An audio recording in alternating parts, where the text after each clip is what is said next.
और आज से संसद के बजट सेशन के दूसरे मरहले की शुरुआत हो गई है। मरकजी वजीर खजाना निर्मला सीतारमण आज पार्लियामेंट में साल 2022-23 के लिए यूनियन टेरिटरी जम्मू कश्मीर का बजट पेश कर दिया है। उन्होंने साल 2022-23 के लिए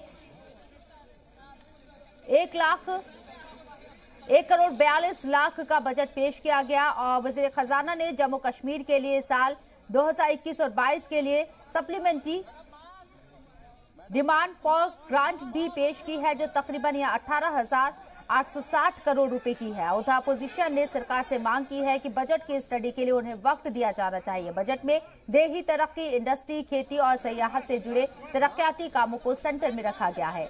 मरकजी सरकार 2022-23 के लिए अपने आम बजट में जम्मू कश्मीर के लिए 35,581 करोड़ 44 लाख रुपए का ऐलान पहले ही कर चुकी है। जम्मू और श्रीनगर में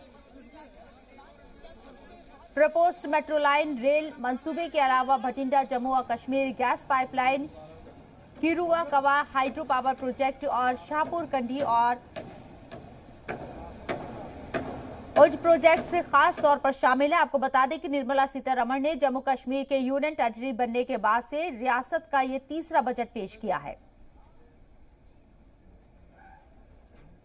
पहली बात यह है कि 370 के खात्मे के साथ कश्मीर की 370 से ज्यादा समस्याओं के समाधान का रास्ता साफ हुआ है और वो लोग जो लोग की 370 को सुरक्षा कवच बना करके कश्मीर को अलगाववाद के, आतंकवाद के रास्ते पे तो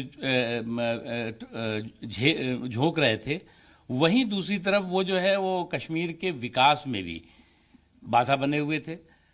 आज कश्मीर में जो खानदानी सियासत थी और पानदानी विरासत थी उसका खात्मा हुआ है और साथ ही साथ कश्मीर के लोगों के विकास, कश्मीरी नहीं बल्कि जम्मू कश्मीरी नहीं बल्कि लद्दाख और के लोगों के विकास के रास्ते साफ। और हमारे नुमाइंदे शोएब रजा हमारे साथ लाइव मौजूद है, उनका रुख करते हैं। शोएब, जम्मू कश्मीर के लिए वजीर खजाना निर्मला सीतारमण ने जो बजट पेश किया है 2022-23 के लिए 1.42 लाख करोड़ रुपए का बजट पेश किया गया है। तरक्याती कामों को इसमें तरजीह दी गई है, इसके साथ खेती के कामों को तरजीह दी गई है। कैसे जम्मू कश्मीर को डेवलप करने की पूरी हिकमत अमली? बिल्कुल शबनम, देखिए 370 हटने के बाद से ही, क्योंकि केंद्र शासित प्रदेश है जम्मू कश्मीर अब और मरकज़ की जिम्मेदारी है कि वो वहाँ पर जो तरक्याती काम है वो कराए। कई काम वहाँ पर चल भी रहे हैं। जो आज बजट पेश किया है उसके बाद हुकूमत की तरफ से यही कहा गया है कि वहाँ और ज़्यादा जो तेज़ी के साथ है वो तरक्याती काम किए जाएंगे।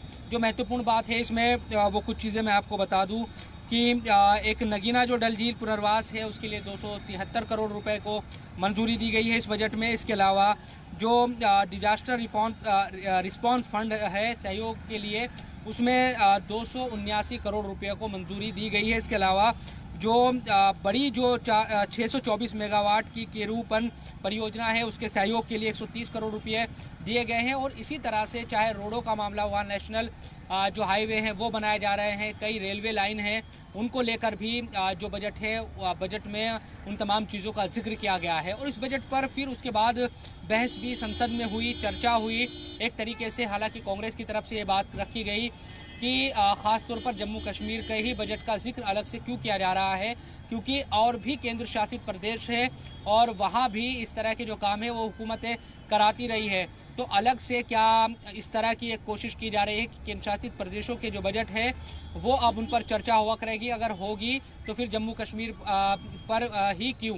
तो इन तमाम चीज़ों की जो चर्चा हो रही थी, बातों बातों में तमाम बातें हुई, लेकिन ये बात सच है कि पिछले 2-3 सालों में हमने देखा कि बहुत ज़्यादा जो काम है वो मुतासिर हुए हैं। 2019 में जब 370 को हटाया गया उस वक्त ये तवक्को थी कि तेज़ी के साथ काम होंगे जम्मू कश्मीर में, लेकिन बाद में हमने देखा कि कोरोना की वजह से काफ़ी जो काम है वो मुतासिर हुए और अब ये साल इस तरह का गुजर रहा है। अगर सब कुछ अच्छा रहा तो अब जो कामों का जो असर है वो नज़र आएगा, ये तवक्को की जा रही है जम्मू कश्मीर के लिहाज से भी, क्योंकि कोरोना की तीसरी लहर जो आई थी वो बड़ी कमज़ोर थी, ये सब ने महसूस किया और ये उम्मीद ये कर रहे हैं कि अब कम से कम जो कोरोना का एक डर था वो यकीनन कहीं ना कहीं ख़त्म हुआ है और काम जो है वो तेज़ी के साथ होंगे।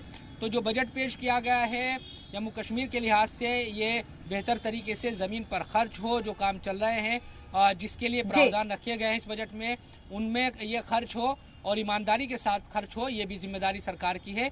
इसी को अब देखना है कि आगे किस तरह के कामकाज वहाँ पर। चलिए, बहुत बहुत शुक्रिया आपका तमाम जानकारी हम तक पहुँचाने के लिए।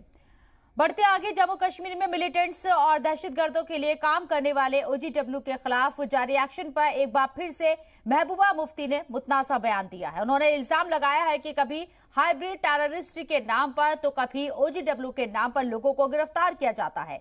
इसके साथ उन्होंने मजीद कहा कि जम्मू कश्मीर में सच बोलने की आजादी नहीं है। देखिए, जो जम्मू कश्मीर में बीजेपी ने हालात बनाए हुए हैं, जिस तरह रोजाना पकड़ दकड़ होती है, नौजवानों को अलग अलग नामों पे उठाया जाता है, किसी को हाइब्रिड मिलिटेंट कहा जाता है, किसी को एसोसिएट मिलिटेंट कहा जाता है, किसी को वाइट कॉलर मिलिटेंट कहा जाता है, किसी को OGW, और उसके बाद उनको पकड़ के पता नहीं कहाँ ले जाते हैं, कोई सबूत नहीं, कोई कुछ नहीं है। तो जब PDP इन चीज़ों के खिलाफ आवाज़ उठाती, जैसे ग्रेनेड हो गया, 2 लोगों को पकड़ के ले गए, उनकी फैमिली आ गई, वो चिल्ला रहे हैं, चीख रहे हैं, कोई बात ही नहीं सुनता है।